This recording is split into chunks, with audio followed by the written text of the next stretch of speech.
Ketemu lagi dengan trending topik, lugas, jelas, tuntas. Masih di ruang podcast DPP PKS. Kita akan lanjutkan ngobrol-ngobrol kita. Pak Agus tadi nyinggung tentang anak muda. Nah, kebetulan tadi saat kita masuk ke sini, teman saya nyeletuk, seneng aku lihat cah nom-nom PKS bersih-bersih, sergap-sergap gitu. Nah, ini kok bagaimana triknya bisa menggait anak muda yang kebanyakan itu apatis berpolitik. Ini Mas justru kita lihat di PKS sekarang banyak anak muda. Mungkin Pak Agus punya kiat-kiat khusus bagaimana bisa membuat anak muda ini tertarik untuk terlibat di dalam perpolitikan di PKS. Sepertinya pertanyaan yang salah ya, Mas. Oh, salah ya pertanyaannya. Kalau berdasarkan survei dari Litbang Kompas itu justru PKS itu partai yang paling sedikit mendapatkan kue milenial. Kemarin itu, ya. Kayak ya, di antara partai-partai pemenang pemilu itu, ya kita tuh kuenya paling sedikit gitu. Nah ini yang justru ini saya makanya pertanyaannya keliru tadi. Atau mungkin surveinya Pak yang atau surveinya keliru. Oh ya. Jangan-jangan surveinya itu keliru. Surveinya yang keliru ya. Ya mungkin. Harus disurvei lagi berarti. Ya, nanti kita survei lagi. Nah. Ya tapi ini memang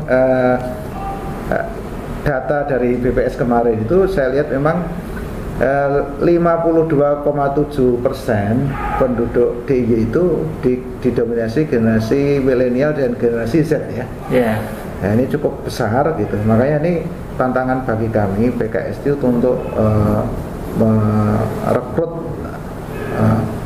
segmen ini yang kita sendiri juga masih belum punya cara Mas untuk merayu mereka, membawa mereka ke sini itu kita belum punya cara yang jitu.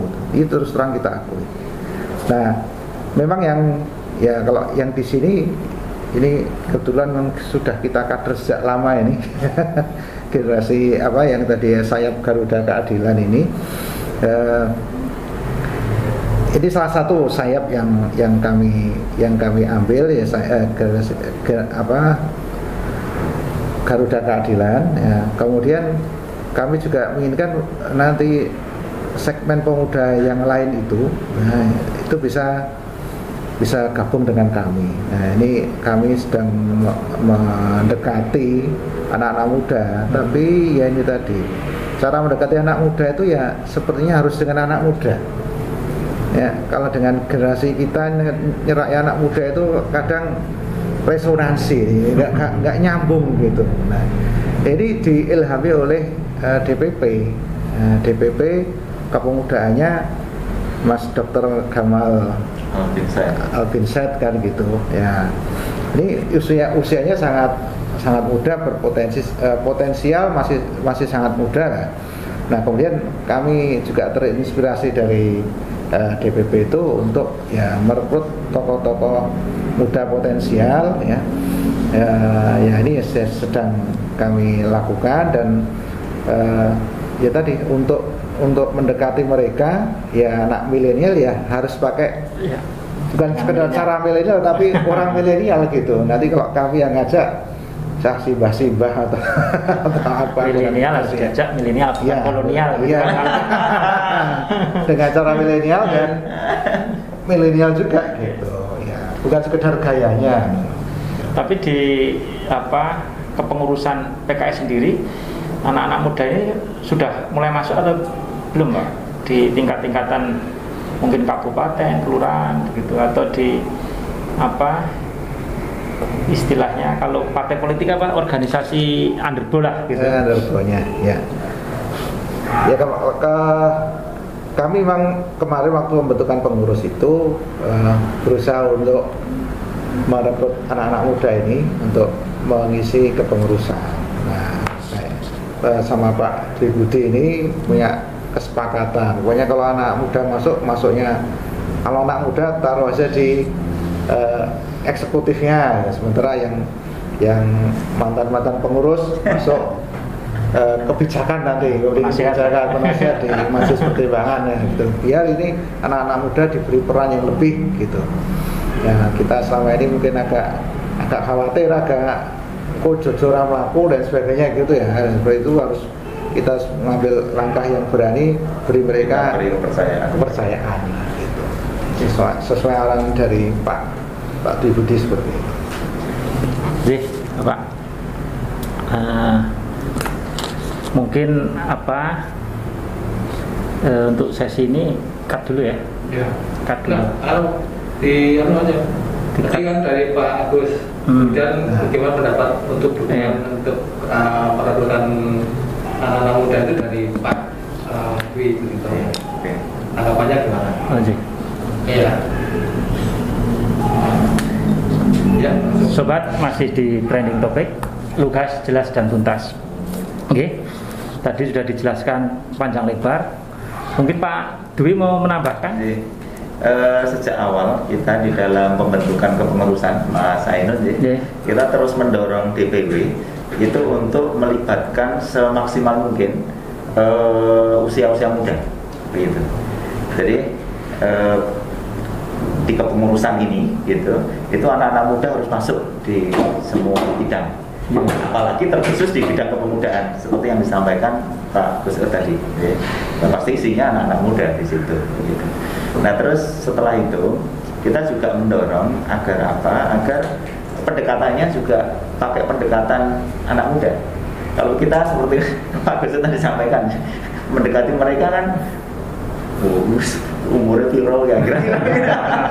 Maka yang mendekati milenial juga harus dari kalangan milenial gitu, yang mendekati Gen Z juga harus dari kalangan Gen Z gitu. Nah karenanya itu kita buka ruang seluas-luasnya. Nah salah satu caranya dengan apa? Salah satu caranya itu dengan pendekatan sesuai selera mereka.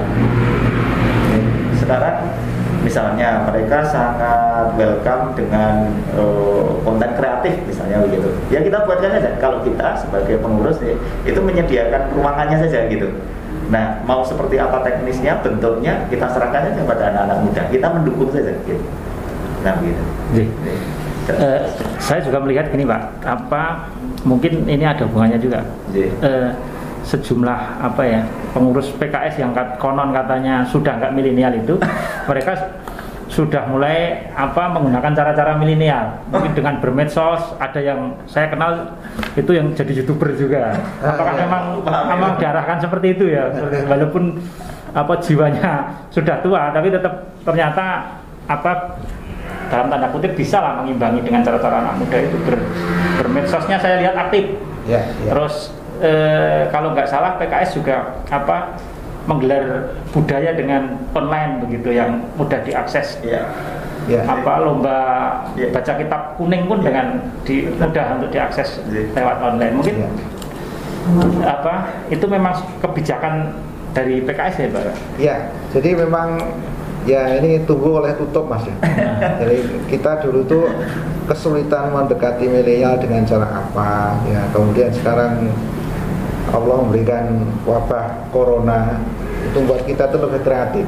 Ya, cara-cara yang seharusnya sudah kita lakukan sejak dulu ya, itu baru sekarang ini kita pakai. Makanya kemudian ya kami bersyukur ya, semua kondisi harus disyukuri ya Mas ya. Kami bersyukur dengan pandemi seperti ini kita banyak bisa memanfaatkan teknologi, dan sehingga kita juga bisa tadi melibatkan anak-anak muda dalam era milenial seperti kemarin waktu kita pelantik musyawarah nasional, musyawarah wilayah, musyawarah daerah, semua serba online gitu. Semua serba online. Yang ini semua yang menyiapkan ya ini Garuda Keadilan yang menyiapkan semuanya ya,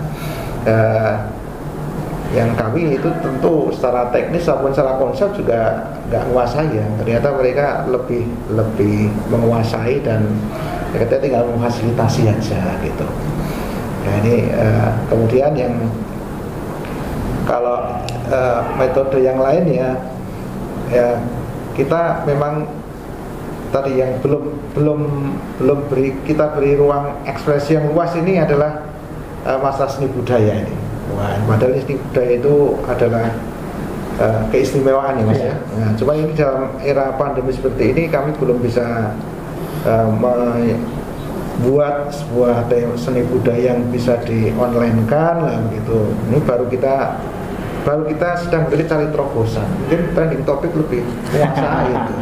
Tapi saya lihat sudah mulai Pak. Ada wayangan online, jadilan online di online kan. Ketuanya kreatif. Nanti Mas Amir. Oke, terima kasih untuk sesi ini. Kita rehat sejenak. Kita akan lanjutkan, nanti kita akan ngobrol-ngobrol yang lebih menarik lagi. Sobat Trending Topik, tetap stay tune di Trending Topik.